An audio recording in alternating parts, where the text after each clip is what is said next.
Air Afrique est le nom donné à plusieurs compagnies aériennes africaines dont la plus ancienne remonte à 1926 et dont la plus récente disparaît en 2002.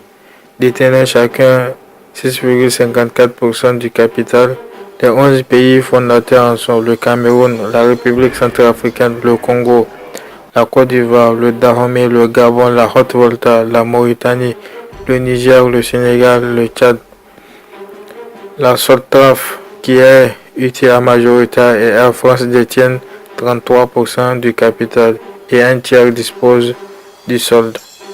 Le siège de la compagnie est symboliquement installé à Abidjan et le premier directeur général est le Sénégal, Cheikh Boubacar.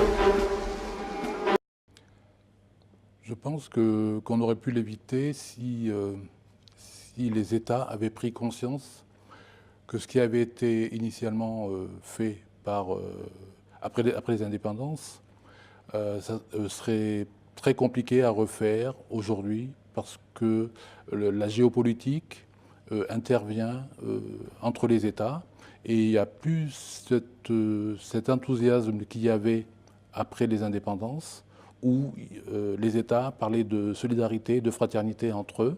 Et donc, cette expérience, malheureusement, a vécu. Et il va être difficile aujourd'hui de réunir autant de chefs d'État pour refaire Paris. Air Afrique est durement touché par les chocs pétroliers et ses derniers directeurs généraux, Yves Roland Bilkart, Harry Tirvengadam et l'ancien PDG d'Air Mauritius, Pape Thiam, ne parviennent pas à rétablir l'équilibre financier et sont contraints de suspendre ses opérations en novembre 2001. Air Afrique était très endetté à l'époque. Au début des années 90, il y a eu la guerre du Golfe. Le transport aérien était en difficulté.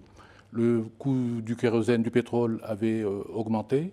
Le président Houphouët-Boigny est décédé en décembre 1993. En 1994, il y avait la dévaluation du franc CFA qui, mécaniquement, a doublé la dette d'Air Afrique parce que la direction de Yves Roland Bicard avait entamé le renouvellement de la flotte par des 310.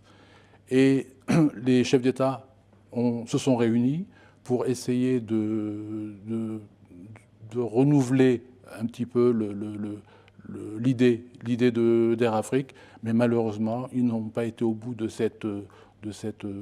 Air Afrique aurait pu être la plus grande compagnie multinationale, africaine, si et seulement si les Africains auraient montré plus d'implication dans leurs propres projets.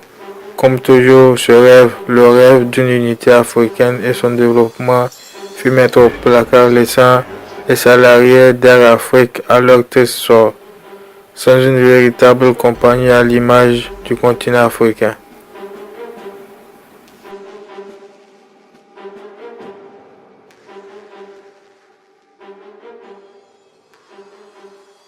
Nous sommes des agents de la défunte compagnie Air Afrique.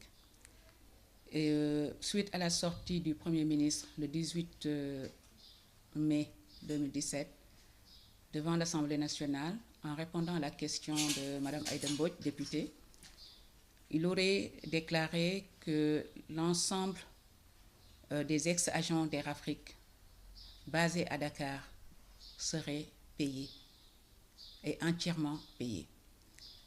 Nous voudrons juste apporter un rectificatif parce que tout simplement, nous tous, que ce soit steward, hôtesse, agents sol, certains agents sol, basés à Dakar, n'ont pas encore perçu leur solde de tout compte. Il a été initié depuis... Départ à destination de Paris. Où que vous soyez, où que vous alliez, Air Afrique est la ligne de vie du continent africain. Aujourd'hui, Air Afrique va encore plus loin. Il mobilise ses forces pour vous accompagner vers le plus beau des rendez-vous, celui du prochain siècle.